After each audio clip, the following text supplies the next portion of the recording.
Mi nombre es Fernando Javier Bermúdez, estudiante de arquitectura, cuarto semestre de la Universidad UNIAC. Y en esta presentación, usando tecnología de Tiki-Toki, voy a presentar mi línea de tiempo sobre estilos y vanguardias arquitectónicas entre los años 1880 y 1980. El objetivo de esta línea de tiempo es ordenar cronológicamente los principales movimientos que influyeron en la arquitectura moderna y contemporánea, entendiendo de que no se trata solo de estilos visuales, sino de respuestas culturales, técnicas y sociales y urbanas frente a los cambios de la modernidad. Para organizar el recorrido, dividí la línea de tiempo en 5 grandes etapas: antecedentes de la modernidad, primeras vanguardias, modernidad fundacional, consolidación moderna y posguerra y revisión crítica.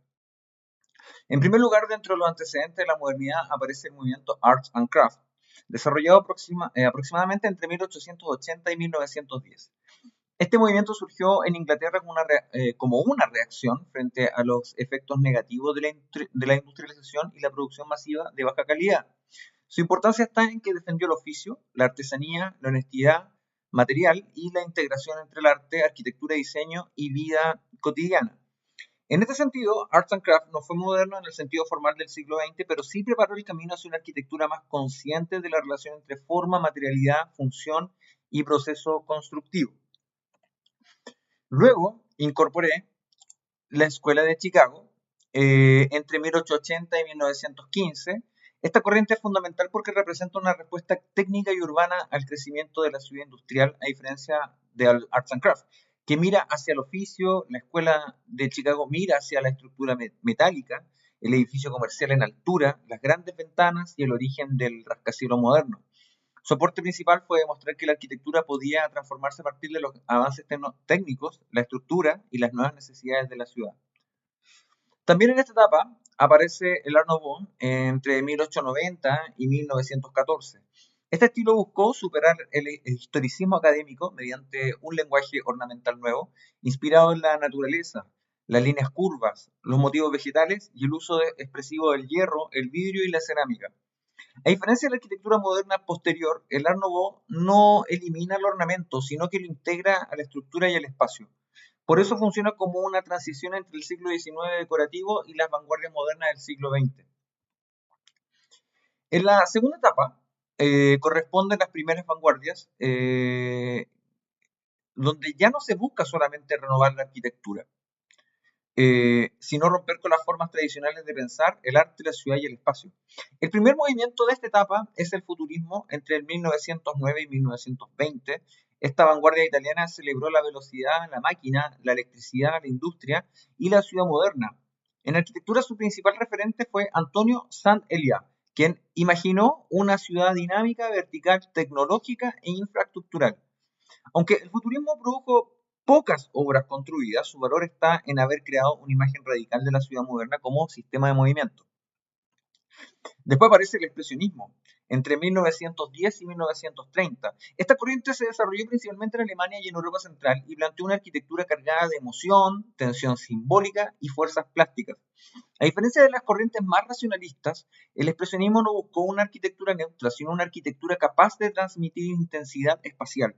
Formas escultóricas, volúmenes dinámicos y materiales expresivos son parte de su lenguaje.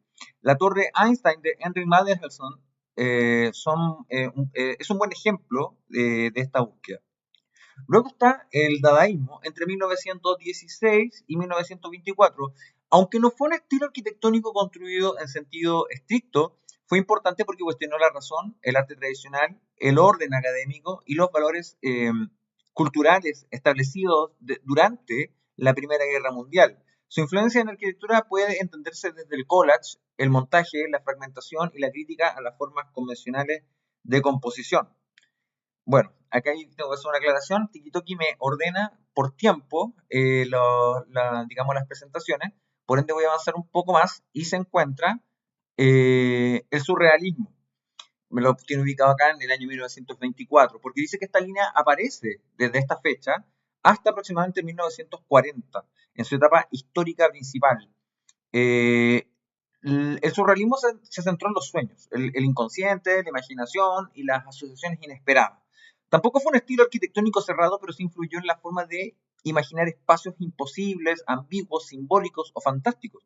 Su importancia está en haber ampliado los límites de la representación y de la imaginación espacial. Ahora, para hablar de la tercera etapa, eh, tenemos que entender acá, tenemos que entrar a lo que es la modernidad funcional, donde la arquitectura moderna aquí va a empezar a organizarse como un lenguaje o como un método y también como un proyecto cultural.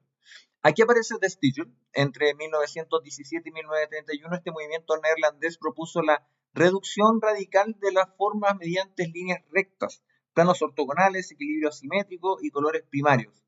En arquitectura, su obra más representativa es la Casa de Schroeder, de Gerrit Rietveld. Su aporte fue transformar el espacio en una composición abstracta y flexible, influyendo directamente en la arquitectura moderna. Luego a esto yo incorporo el constructivismo entre 1919 y 1932. Esta vanguardia soviética vinculó arquitectura técnica, industria e ideología social. Rechazó la decoración tradicional y propuso formas geométricas dinámicas y funcionales, asociadas a la ingeniería, la estructura y a la vida colectiva. Su importancia está en haber entendido la arquitectura como una herramienta de transformación social y no solo como una producción formal. También está la Bauhaus entre 1919 y 1933, una de las experiencias más influyentes del siglo XX, fundada por Walter Gropius. Integró arte, técnica, artesanía, diseño, industria y arquitectura. Su importancia no está solo en la arquitectura, sino también en su modelo pedagógico. La Bauhaus entendió el diseño como un proceso total donde la composición, la materialidad, la función, la producción, la vida moderna debían formar parte de una misma lógica.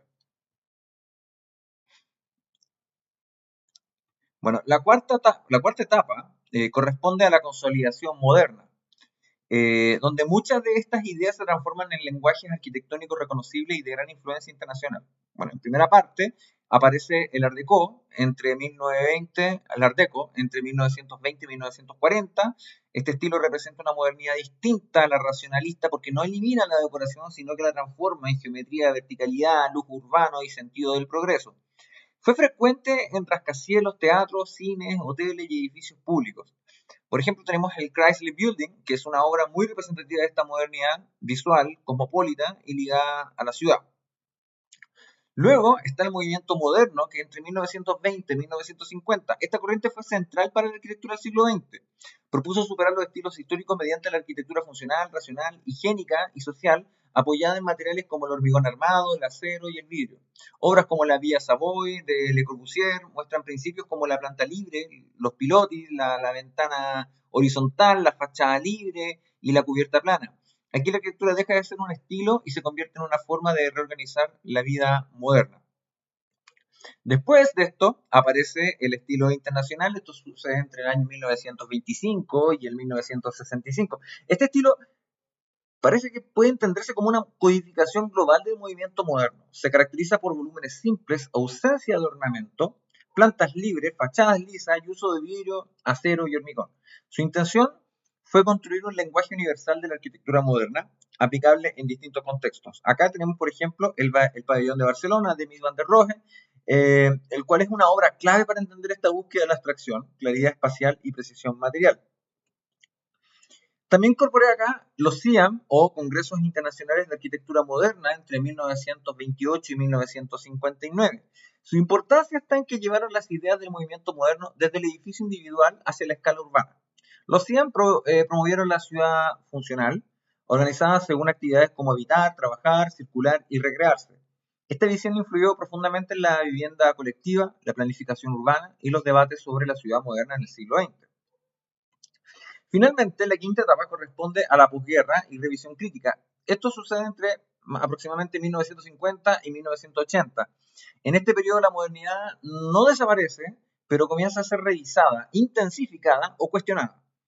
El brutalismo entre 1950 y 1970 aparece como una corriente posguerra caracterizada por el hormigón visto, la estructura expuesta y la honestidad material. Más que una simple estética pesada, el brutalismo plantea más ética constructiva, mostrar la materia, la estructura o el funcionamiento del edificio sin ocultarlo. Esta arquitectura fue muy importante en las universidades, bibliotecas, edificios públicos y conjuntos habitacionales. Luego aparece el metabolismo japonés. Entre 1959 y 1975, este movimiento entendió la arquitectura y la ciudad como organismos vivos capaces de crecer, de adaptarse o de transformarse con el tiempo. Propuso megaestructuras como la que vemos acá, también módulos o cápsulas habitacional y prefabricación. Un ejemplo clave, tenemos el Nakagin Capsule Tower de Nishio Kurokawa, donde la vivienda se piensa como una unidad modular dentro de una estructura mayor. También incorporé acá el high-tech temprano, entre 1960 y 1980. Esta corriente expone la tecnología, la estructura y las instalaciones como parte visible del lenguaje arquitectónico. A diferencia de una arquitectura que oculta sus sistemas técnicos, el high-tech los muestra y los convierte en expresión. Acá tenemos, por ejemplo, el Centro Pompidou. Es un ejemplo fundamental porque transforma ductos, estructuras, circulaciones e instalaciones en parte de la imagen principal del edificio. Por último, está el posmodernismo inicial entre 1966 y 1980. Esta corriente surge como una crítica a la rigidez, a la abstracción y a la universalidad del movimiento moderno. Recupera la historia, el símbolo, la ironía, la complejidad y la comunicación arquitectónica. Robert Venturi es una figura clave porque cuestiona la idea de esta arquitectura siempre pura, simple y funcional, proponiendo un cambio a una arquitectura más ambigua, cultural y significativa. Como conclusión, esta línea de tiempo permite entender que los estilos y vanguardias entre 1880 y 1980 no aparecen como forma aislada. Muchos se superponen, se contradicen o se responden entre sí. Desde el Arts and Crafts hasta el posmodernismo inicial, la arquitectura pasa por una transformación profunda desde la crítica al historicismo y a la industrialización, hacia la modernidad técnica, funcional y social, y luego hacia corrientes que cuestionan o reinterpretan incluso esa misma modernidad. En definitiva, estudiar esta secuencia permite comprender lo que la arquitectura del siglo XX no es solamente una sucesión de estilos, sino una discusión permanente sobre la técnica, la sociedad, la ciudad, la materia, también la historia y, por supuesto, las formas de habitar. Muchas gracias por ver mi presentación.